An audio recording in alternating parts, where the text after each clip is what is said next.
Aquí seguimos en Ponte Nación en Negocios TV. Desde la pasada primavera, la llegada de la inflación se ha ido reproduciendo como los malos bichos.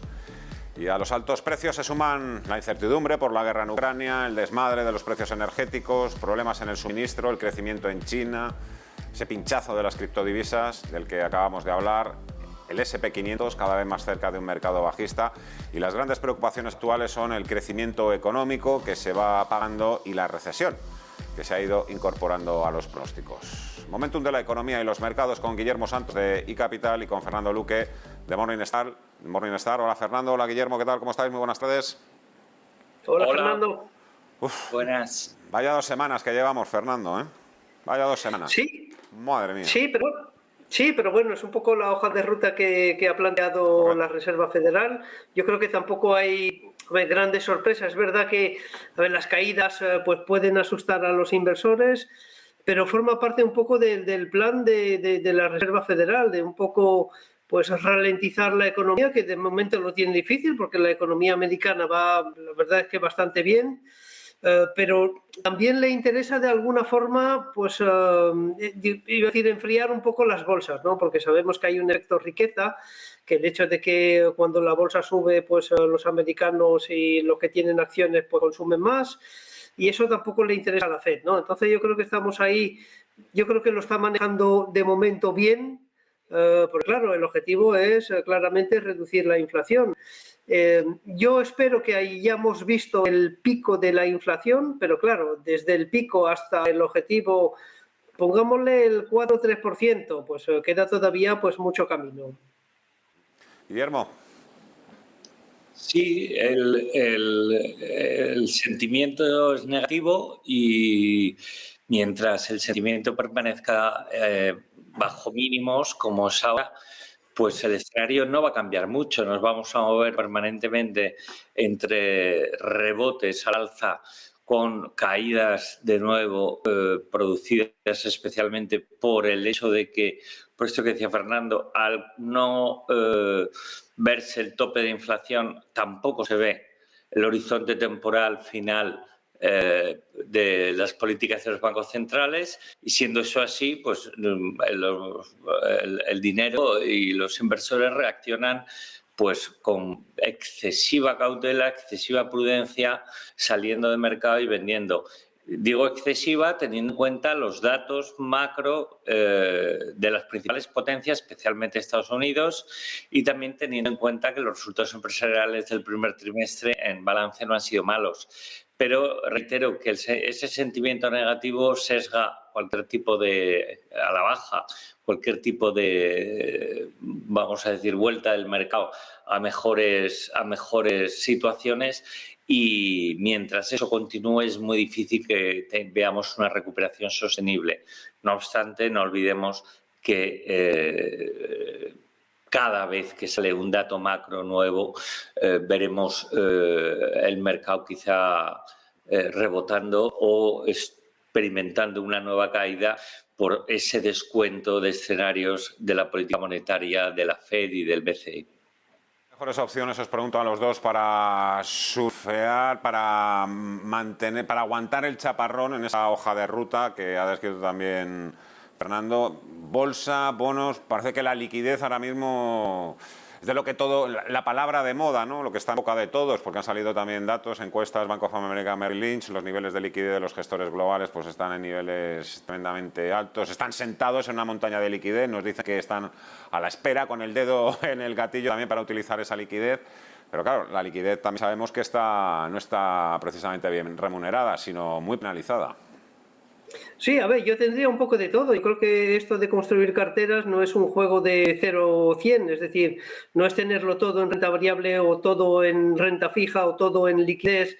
Yo creo que hay que encontrar, y ahí, pues ahí el asesor financiero tiene su gran papel que jugar, es encontrar el equilibrio para cada uno, ¿no? Yo creo, es verdad que la caída del S&P 500 se acerca al 20%, Pero bueno, eso significa que los precios están ahora un 20% más barato que en el pico del mercado, ¿no? A principios de enero del 2022. Y claro, y en renta fija también, si miramos el 10 años americano, está al 3%. Hace cuestión de pues algunos meses, pues estaba prácticamente, no voy a decir al cero, pero ahí hemos visto una clara subida de los tipos de interés y eso, de alguna forma, pues es positivo para los que quieran tener renta fija en cartera.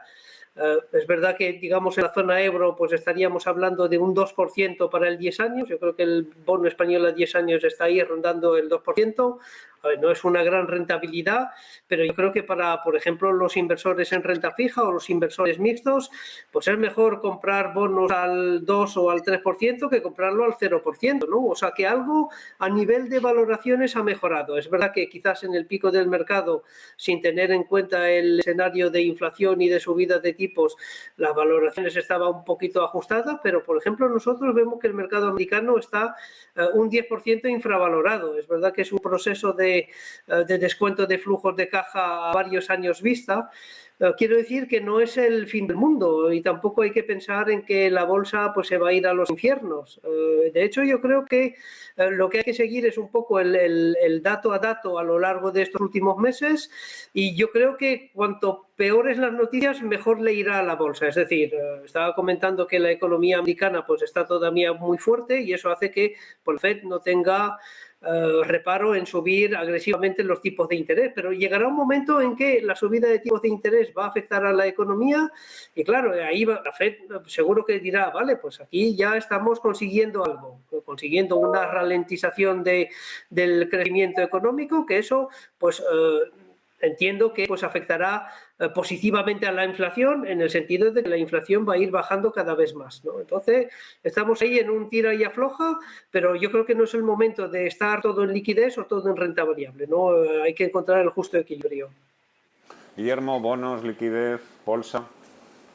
Lo hemos comentado en tu programa recientemente. Estos movimientos de tipos que está habiendo en Estados Unidos justifican el comienzo de la construcción de una posición en renta fija, tanto pública como privada, porque la pública ha caído de precio, ha subido de rentabilidad, pero la privada ha caído todavía más y por ampliación de spreads y con lo que ofrece asimismo rentabilidades muy razonables en plazos no muy largos. Eso para mí sería ahora una acción a tomar de inmediato, pero progresiva en el tiempo, porque los tipos en Estados Unidos, la curva de tipos de interés puede desplazarse más al alza. Sí, probablemente lo haga, pero llegará un momento, pues quizá cuando toque el 10 años, el Treasury a 10, el 3,5, pues que parará y empezará ese descenso que hemos visto a lo largo de los últimos 8 o 9 años. En el ínterin me voy a llevar el cupón, bienvenido, sea directo o sea vía fondos de inversión. Eso es una estrategia muy razonable con el entorno y lo que están haciendo los bancos centrales, aprovechando que además la Reserva Federal se ha adelantado claramente al Banco Central Europeo. Eso es el punto 1. El punto 2. El que no tiene nada de renta variable en cartera, ¿es buen momento para crear posiciones en tecnología? Sí, es buen momento. De una manera selectiva, sí, buscando mejor grandes tendencias como puede ser el 5G o puede ser la seguridad cibernética, que un fondo tecnológico global, pues probablemente de una manera más ajustada. Esas son dos ideas que ponemos sobre la mesa, pero luego hay fondos de inversión españoles, algunos, pero especialmente extranjeros, dentro de, vamos a calificarlos de dos maneras, en allocation o alocación, que se acostumbra a traducir de manera inadecuada, pero bueno, distribución de activos multiactivos y de gestión de alternativa o retorno absoluto. Dentro de esas dos categorías de fondos hay vehículos de inversión francamente positivos, buenos, que lo están haciendo muy bien en 2022, que están en positivo year to date y que probablemente continúen, pues la bondad de la gestión está más que demostrada. Ahí dejo tres alternativas que, bien asesorados, pues los inversores pueden aprovechar en estos momentos. Me gustaría preguntaros también por otra cuestión. Fernando, Elon Musk, bueno, además de todos sus líos con Twitter y esas cosas, dice que los criterios ESG son una estafa escandalosa porque el índice ESG del S&P 500 ha excluido a Tesla de ese índice y sin embargo mantiene a Exxon. Hay trampa, estamos con el famoso greenwashing. ¿Creéis que tiene razón Elon Musk? A ver, Elon Musk no decía eso cuando, por ejemplo, Tesla estaba incluido en el índice S&P 500 ESG. Tampoco lo decía cuando, por ejemplo, Tesla pues es una de las posiciones más importantes en el índice MSCI USA ESG. Lo que pasa es que, claro, cada agencia pues tiene, digamos, sus propios criterios, ¿no? Y ahí claramente Tesla pues ha visto afectado por dos tendencias. Primero, que las otras automovilísticas, por decirlo de alguna forma casi irónica, se han puesto las pilas en temas de vehículos eléctricos, con lo cual ahí la diferencia que tenía antes Tesla respecto a las otras automovilísticas en temas de, digamos, de respeto al medio ambiente, pues era francamente importante y ahora lo es menos. Y luego pues han aparecido casos, digamos, tanto de gobierno corporativo. No voy a hablar de, pues, por ejemplo, pues la incursión de Musk en Twitter, de más o menos manipulación de los mercados a través de redes sociales, sino, por ejemplo, pues Tesla ha sido pues criticada por ejemplo, pues el no cumplimiento de reglas corporativas relativo a la discriminación del racismo en algunas de sus plantas, en fin, que tiene algunos problemas aparte de todo lo que es la protección del medio ambiente. Y entiendo que, por ejemplo, para el inversor de a pie, que probablemente Tesla sea el exponente de la compañía automovilística verde, que diga, hombre, ¿cómo es que pues, Tesla no está en el índice G de S&P 500? Pues porque no solo hay la E, sino que también hay la S y la G. Y todo se mide y todo cuenta, ¿no? Pero sí que tiene un impacto importante, ¿no? Especialmente cuando vemos que hay cada vez más ETFs y cada vez más fondos referenciados a esos índices ESG. Entiendo. Pues que también, claro, este señor tiene también una colección de seguidores detrás que, claro, todo lo que dice el señor Musk, pues se lo creen de arriba abajo. Aquí lo voy a tener que dejar, Guillermo. El próximo día te dejo porque me dicen que nos tenemos que ir ya a publicidad. Manda la publicidad, ya sabes. Guillermo Santos y Capital, Fernando Lupi, Morningstar. Cuidaros mucho, un fuerte abrazo. Hasta la próxima. Hasta luego.